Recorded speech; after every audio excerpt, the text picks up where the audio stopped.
दोस्तों स्वागत करता हूं आप लोगों का हमारे CIV and JIV made simple case channel में। तो फ्रेंड्स, यदि आप लोग एनपीए के बारे में जानना चाहते हैं, सब कुछ जानना चाहते हैं जो कि एग्जामिनेशन पॉइंट ऑफ व्यू से इंपॉर्टेंट है, तो आप सही जगह पे हैं दोस्तों। आज मैं आप लोगों के साथ शेयर करूंगा नॉन परफॉर्मिंग एडवांस पे बेस्ड एकदम माइक्रो नोट्स। दोस्तों ये नोट्स मैंने खुद से प्रिपेयर किया है और इसमें आपको एकदम टू द पॉइंट जितने भी इंपॉर्टेंट इन्फॉर्मेशन है और जिसपे हमारा न्यूमेरिकल बेस्ड क्वेश्चन पूछा जाता है, सारे के सारा मिल जाएगा दोस्तों। चाहे आप जेआईवी के एस्पिरेंट हो या आप सीआईवी के एस्पिरेंट हो। सीआईवी में आपको पता होगा कि हमारा जो ईवीएम है उसका मॉड्यूल डी में एनपीए का एक टॉपिक ही पूरा है और पूरा मॉड्यूल डी ही एनपीए से भरा हुआ है। ये इससे रिलेटेड है, लोन से रिलेटेड है। और जहाँ तक बात है जेआईवी के एस्पिरेंट्स की, तो उन्हें पता होगा, उन्हें पीपीबी में भी एनपीए से क्वेश्चन आएगा, उन्हें एएफबी में भी एनपीए से क्वेश्चन आएगा, यानी कि उनका एनपीए से रिलेटेड क्वेश्चन आना ही आना है, तो उन्हें भी ये लेसन काफ़ी फायदा होगा। तो फ्रेंड्स, अंतिम तक बने रहें इस लेसन में, आपको कंसेप्ट बिल्कुल भी क्लियर हो जाएगा और अंतिम में मैं कुछ न्यूमेरिकल ऑब्जेक्टिव क्वेश्चन भी डिस्कस करूंगा, जो कि आप यदि बने रहेंगे तो आप वो लोग वो क्वेश्चन भी सॉल्व कर पाएंगे। तो चलिए दोस्तों, शुरुआत करते हैं अपने इस लेसन को। एनपीए का मतलब क्या होता है, लोन एनपीए कब होता है? लोन एनपीए होता है दो कारणों से। सबसे पहला कारण है non compliance of condition of sanction including delay और नॉन रिपेमेंट ऑफ लोन, यानी कि लोन का रिपेमेंट यदि नहीं हुआ तब, या कोई डिले हो गया, हाँ, या कोई डिले हो गया तब, या सैंक्शन का जो कंडीशन है उसको कंप्लाई नहीं किया गया तब। और दूसरा है दोस्तों लॉस ऑफ सिक्योरिटी, यानी कि जो सिक्योरिटी अमाउंट था वही वही लॉस हो गया। तो ये दो कंडीशन है लोन अकाउंट को एनपीए होने के लिए। अब क्या क्या क्राइटेरिया है कोई भी अकाउंट एनपीए होगा तो देखिए, सबसे पहली बात करते हैं हम लोग टर्म लोन की। टर्म लोन एनपीए कब होगा? टर्म लोन एनपीए तब होगा जब प्रिंसिपल या इंटरेस्ट जो है, या वो दोनों ही 90 दिन से ज़्यादा पे नहीं किया गया है, ठीक है, और उसे हम लोग सब स्टैंडर्ड ट्रीट करते हैं। तो यदि हमने कोई टर्म लोन लिया और उसका प्रिंसिपल या उसका ब्याज जो है 90 दिन से ज़्यादा हमने हमने 90 दिन हो गया हमने पे ही नहीं किया, तो हम लोग कहेंगे कि ये जो है एनपीए हो चुका है हमारा अकाउंट। और वो किस कैटेगरी में रहेगा? सब स्टैंडर्ड कैटेगरी में रहेगा। दूसरी बात, यदि कैश क्रेडिट अकाउंट या ओवरड्राफ्ट अकाउंट है, तो वो कब एनपीए कहलाएगा? जब वो आउट ऑफ ऑर्डर हो गया है 90 डेज के लिए। दोस्तों ये आउट ऑफ ऑर्डर क्या होता है, इसके बारे में हम लोग आगे डिस्कस करेंगे, डिटेल में डिस्कस करेंगे दोस्तों। एक तो ये कंडीशन है। मैं बात कर रहा था सीसी अकाउंट की। सीसी अकाउंट एनपीए तब होता है जब वो आउट ऑफ ऑर्डर हो जाए 90 दिन से ज़्यादा के लिए। ये तो पहला कंडीशन हुआ। दूसरा कंडीशन क्या है कि it's sanction over due for renewal for greater than 180 days. देखिए, लोन का रिन्यूअल होता है, तो रिन्यूअल यदि ओवरड्यू हो गया है 180 दिन से ज़्यादा, तब भी वो क्या कहलाएगा? तब भी वो सीसी अकाउंट हमारा क्या कहलाएगा? एनपीए अकाउंट कहलाएगा, ठीक है। आफ्टर 90 डेज, आप देखिए, आउट ऑफ ऑर्डर यदि हो चुका है कोई अकाउंट, उसके 90 दिन के बाद वो एनपीए कहलाता है। ध्यान से पढ़िएगा दोस्तों, आउट ऑफ ऑर्डर होने के बाद 90 दिन के बाद वो क्या कहलाएगा? एनपीए कहलाएगा। तो ये बात हो गई सीसी अकाउंट या सीसी अकाउंट के बारे में। तीसरा है बिल अकाउंट। तो यदि बिल अकाउंट एनपीए तब होगा जब वो ओवर ड्यू हो गया है ग्रेटर देन 90 डेज।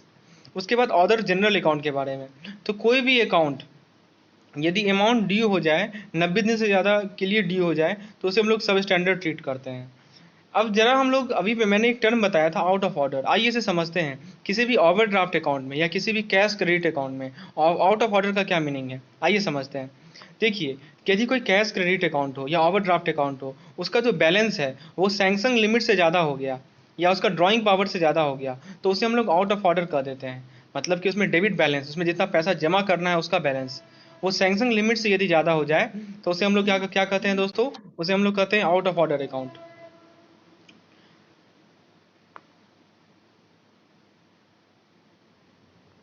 तो फ्रेंड्स, यहाँ पे ध्यान रखने वाली बात क्या है कि ये तो पहला कंडीशन था। दूसरा कंडीशन क्या है कि यदि स्टॉक स्टेटमेंट जो होता है हमारा, जो कि कस्टमर को सबमिट करना होता है, वो नहीं सबमिट किया गया हो 3 महीने तक, तो भी आउट ऑफ ऑर्डर हो जाएगा।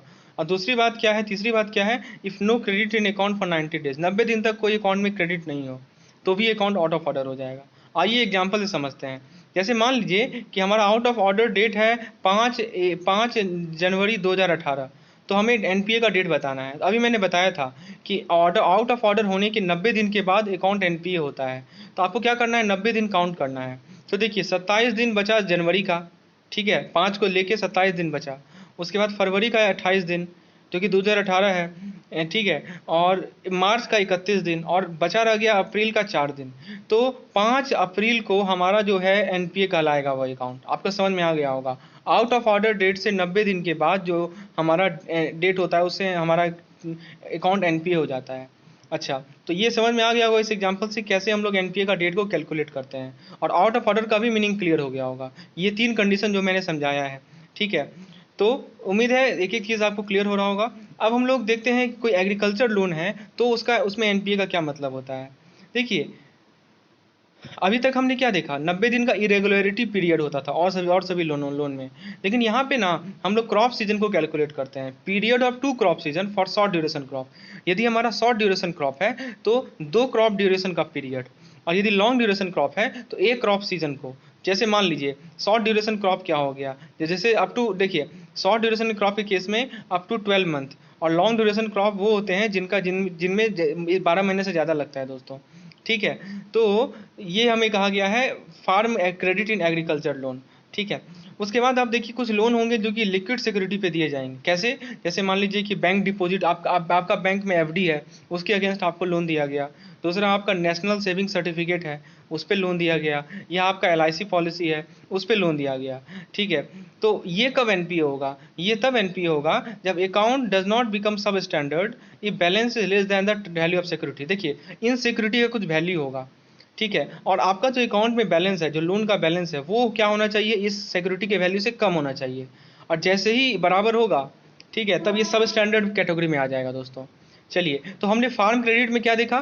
फार्म क्रेडिट में देखा 2 crop season short duration crop के लिए और 1 crop season long duration crop के लिए। और हमने लोन अगेंस्ट लिक्विड सिक्योरिटी में क्या देखा कि balance is less than value of security.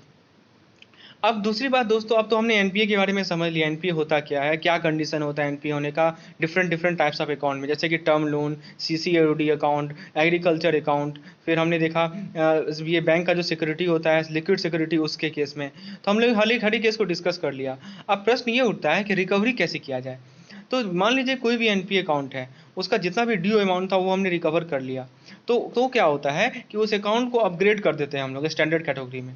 अभी वो सब स्टैंडर्ड में था या डाउटफुल में था, लेकिन वो तुरंत ही स्टैंडर्ड कैटेगरी में कन्वर्ट हो जाएगा जब उसका जितना भी ड्यू था, ओवर ड्यू था, वो अमाउंट रिकवर हो गया। तीसरा प्रश्न उठता है रीस्ट्रक्चरिंग। रीस्ट्रक्चरिंग का क्या मतलब होता है? यदि मान लीजिए कोई एनपीए अकाउंट को रीस्ट्रक्चर किया गया, तो वो तुरंत से तुरंत का तुरंत रेगुलर नहीं हो जाएगा। जैसे कि हमने रिकवरी में देखा था, रिकवरी में क्या देखा था, इमीडिएटली, मतलब तुरंत का तुरंत, एट दैट टाइम उसे हम लोग स्टैंडर्ड कैटेगरी में अपग्रेड कर देते हैं। लेकिन यहाँ पे रीस्ट्रक्चर कर रहे हैं दोस्तों, वो तुरंत रेगुलर नहीं होगा। वो स्टैंडर्ड कब होगा? वो स्टैंडर्ड तब होगा जब उसके ड्यू डेट से 1 साल तक उसमें रेगुलर पेमेंट दिया जाएगा। समझ में आ रहा है दोस्तों? एनपीए का अकाउंट हम रीस्ट्रक्चर कर रहे हैं, ठीक है। रीस्ट्रक्चर करने से स्टैंडर्ड में वो तुरंत नहीं जाएगा, स्टैंडर्ड में तब जाएगा जब उसमें रेगुलर पेमेंट 1 साल तक होगा तब। हाँ, देखा गया कि ड्यू डेट से 1 साल तक जो है उसमें रेगुलरली पेमेंट किया जा रहा है, तब हम कह सकते हैं कि आप वो स्टैंडर्ड कैटेगरी में आ जाएगा दोस्तों। चलिए, अब हम लोग लोन अकाउंट को क्लासिफाई करना सीखते हैं। तो एसेट्स को हम लोग 4 कैटेगरी में डिवाइड करते हैं दोस्तों, और एनपीए को 3 कैटेगरी में। तो देखिए वो कैटेगरी क्या क्या है, स्टैंडर्ड अकाउंट, सब स्टैंडर्ड अकाउंट, डाउटफुल अकाउंट और लॉस अकाउंट। नीचे के जो 3 अकाउंट है, सब स्टैंडर्ड, डाउटफुल और लॉस, ये तीनों हमारे एनपीए के 3 कैटेगरी में हैं। आइए हम लोग एक करके डिस्कस करते हैं तीनों को। सबसे पहला अकाउंट है हमारा स्टैंडर्ड अकाउंट। स्टैंडर्ड अकाउंट में क्या होता है, इसमें रिस्क ज़्यादा नहीं होता है दोस्तों।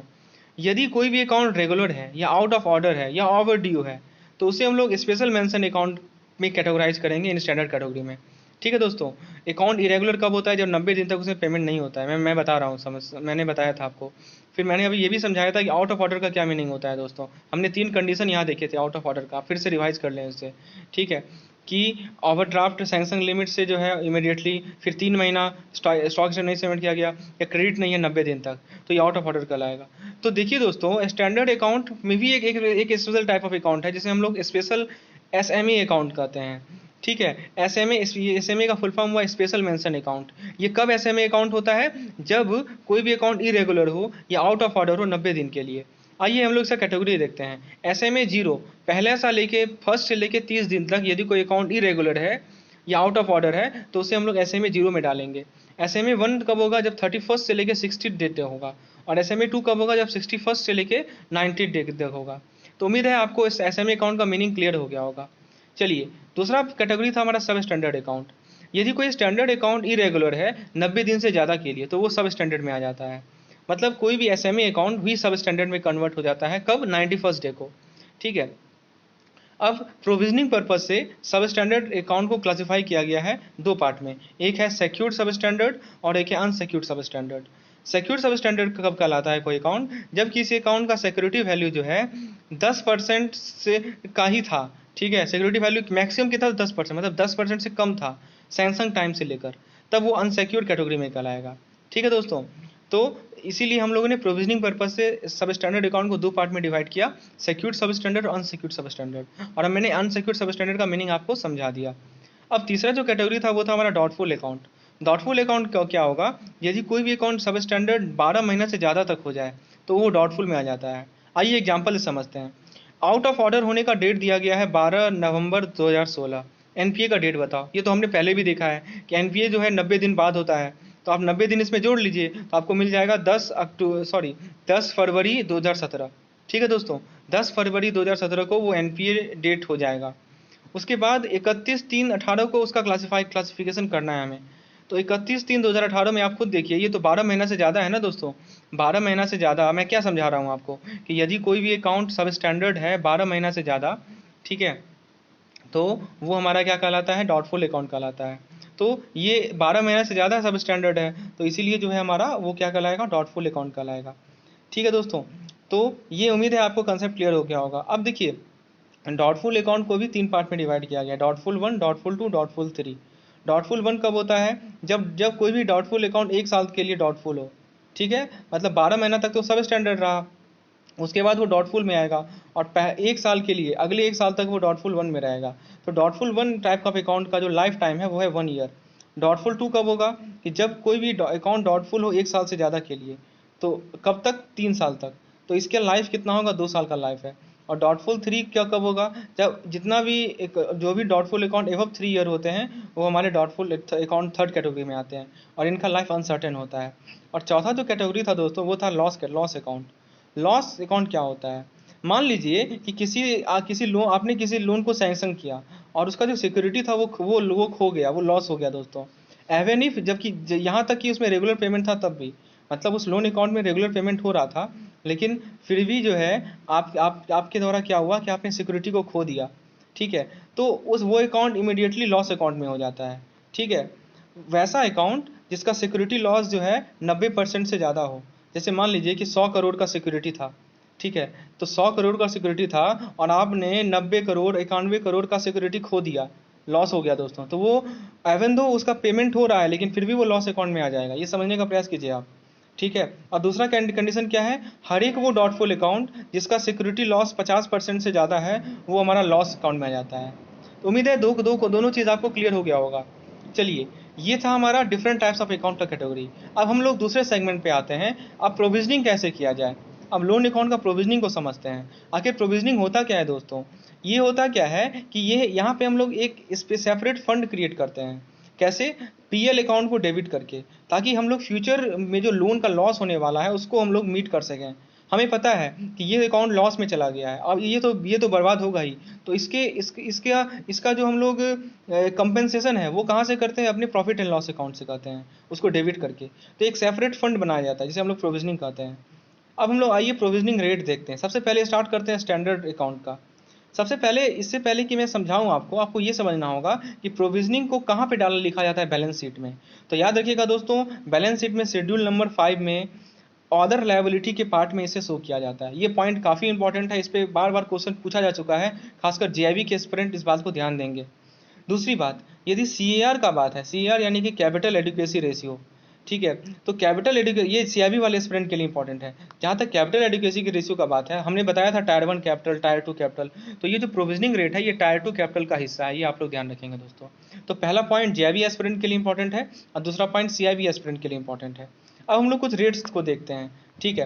देखिए, यदि माइक्रो स्मॉल इंटरप्राइज है तो 0.25% प्रोविजनिंग करना है, फार्म क्रेडिट एग्रीकल्चर है तो 0.25% प्रोविजनिंग करना है, होम लोन है तो इसका एलटीवी वैल्यू आरबीआई के स्टिपुलेटेड लेवल तक है तो 0.25, टीजर होम लोन है तो 2%, कमर्शियल रियल एस्टेट है तो 1%, अदर लोन है तो 0.4%, रिस्ट्रक्चर लोन है तो 5%। दोस्तों डायरेक्ट क्वेश्चन पूछा जाएगा आपसे, परसेंटेज बताओ, हाँ, जो सीआईबी के एस्पिरेंट हैं उनको इस पे न्यूमेरिकल ही पूछा जाएगा। तो न्यूमेरिकल का मैंने एक अलग से प्लेलिस्ट बना के रखा है दोस्तों आप लोगों के लिए। आप मेरे एवीएम के मॉड्यूल डी वाले सेलेक्शन में जाइए, मैंने प्लेलिस्ट पूरा का पूरा क्रिएट करके रखा है और मैंने अच्छे से समझाया भी है एग्जाम्पल ले लेके। ठीक है दोस्तों, इसका लिंक आपको डिस्क्रिप्शन में मिल जाएगा, आपको कहीं जाने की आवश्यकता नहीं है, आप डिस्क्रिप्शन को देखिए, आप निश्चित रूप से सब कुछ समझ जाएंगे। ओके, तो ये बात की हमने स्टैंडर्ड लोन्स की प्रोविजनिंग रेट की। अब बात करते हैं हम लोग सब स्टैंडर्ड लोन की प्रोविजनिंग रेट की। हमने बताया था कि सब स्टैंडर्ड लोन को हम लोग दो कैटेगरी में डिवाइड करते हैं, एक है सब स्टैंडर्ड सेक्यूर्ड और एक है सब स्टैंडर्ड अनसेक्यूर्ड। तो सब स्टैंडर्ड सेक्यूर्ड के लिए टोटल अमाउंट का 15% प्रोविजनिंग किया जाता है और सब स्टैंडर्ड अनसेक्यूर्ड के लिए 25% ऑफ टोटल अमाउंट, लेकिन इंफ्रास्ट्रक्चर में 20% होता है दोस्तों। और जहाँ तक बात है डॉटफुल अकाउंट की, तो डॉटफुल में जो अनसेक्यूर्ड पोर्शन है डॉटफुल अकाउंट का, उसमें 100% प्रोविजनिंग किया जाएगा। और जो सिक्योर्ड पोर्शन है, यदि वो DF1 कैटेगरी में आता है तो 25% प्रोविजनिंग, यदि वो DF2 कैटेगरी में आता है तो 40% प्रोविजनिंग, DF3 कैटेगरी में आता है तो 100% प्रोविजनिंग। जो लोग इसके न्यूमेरिकल एस्पेक्ट को देखना चाहते हैं कैसे इसे सॉल्व किया जाता है, वो डिस्क्रिप्शन में मेरे CIV AVM के मॉड्यूल डी में जाएं, वहाँ पे मैंने प्लेलिस्ट में अच्छे तरीके से समझाया है कैसे फिर न्यूमेरिकल को हमें अटेम्प्ट करना है, खासकर CIV के एस्पिरेंट। उस पर आप लोगों को पता होगा, इस पर केस स्टडी पूछा जाता है दोस्तों। और लास्ट जो इंपॉर्टेंट पॉइंट है इस टॉपिक का, वो है प्रोविजन कवरेज रेशियो। ये एक रेशियो है दोस्तों, जिसके नंबरेटर में हम लोग टोटल अमाउंट ऑफ प्रोविजन लिखते हैं और डिनोमिनेटर में हम लोग ग्रॉस NPA रेशियो लिखते हैं। तो दोस्तों कैसा लगा आपको ये लेसन, जरूर कमेंट सेक्शन में लिखिए। मैं तो अपनी तरफ से पूरा प्रयास किया हूँ आपको NPA की एक एक चीज़ों को बारीकी से समझाने का। तो फ्रेंड्स, यदि कुछ आप इसमें संशोधन चाहते हैं, कुछ मॉडिफिकेशन चाहते हैं, feel free to write down, feel free to contact me in the comment section. I will implement your suggestion. Okay, तो फ्रेंड्स लाइक करना ना भूलें, चैनल को सब्सक्राइब करें और भी लोगों को जोड़ें इस चैनल के साथ, खासकर JIV के एस्पिरेंट और भी लोगों को जोड़ें। एक टेलीग्राम का लिंक है जो कि आपको डिस्क्रिप्शन में मिल जाएगा, उससे जुड़ जाए JIV के एस्पिरेंट। धन्यवाद।